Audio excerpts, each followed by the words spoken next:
গাজায় আরও তীব্র হচ্ছে ইসরায়েলি আগ্রাসন। নতুন করে প্রাণ গেছে ৩২ ফিলিস্তিনির। এরই মধ্যে নিয়ন্ত্রণে নেওয়া হয়েছে মোরাগ এক্সিস। রাফাকে বিচ্ছিন্ন করে দক্ষিণাঞ্চলের আরও বড় হামলার প্রস্তুতি নিচ্ছে আইডিএফ সেনারা।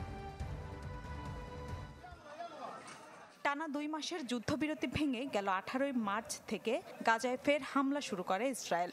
স্থল অভিযান আর লাগাতার বোমাবর্ষণে এখন মৃত্যুপুরীতে রূপ নিয়েছে গাজা উপত্যকা।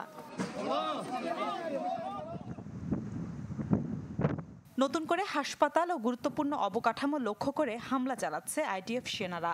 নিয়ন্ত্রণ নেওয়া হয়েছে মোরাগ এক্সিসের। ফলে খান ইউনিস থেকে পুরোপুরি বিচ্ছিন্ন হয়ে গেছে দক্ষিণাঞ্চলীয় রাফা শহর। অঞ্চলটি থেকে হামাস ইসরায়েলের দিকে লক্ষ্য করে বোমা হামলা চালাচ্ছে বলে অভিযোগ আইডিএফের। রাফাতে হামাসের গোপন টানেল সহ বেশ কিছু অবকাঠামো ধ্বংস করেছি আমরা। এখান থেকে সন্ত্রাসীরা কার্যক্রম চালাচ্ছে, যা রুখে দিতে সব ব্যবস্থা নিয়েছি আমরা। ঘৃণ্য আগ্রাসন চলছে গাজার স্বাস্থ্য খাতের ওপরও।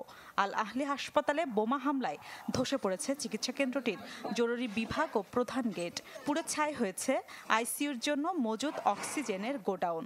ধ্বংসস্তূপে চাপা পড়েছেন বেশ কয়েকজন।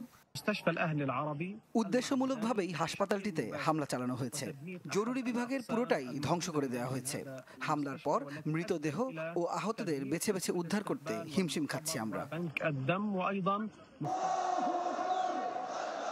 এদিকে গাজায় চলমান ইসরায়েলি বর্বরতার বিরুদ্ধে দেশে দেশে চলছে বিক্ষোভ মিছিল।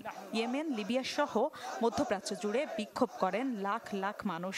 পাকিস্তানে দেয়া হয় ইসরায়েলি পণ্য বয়কটের ডাক। মিলা খন্দকার, চ্যানেল 24।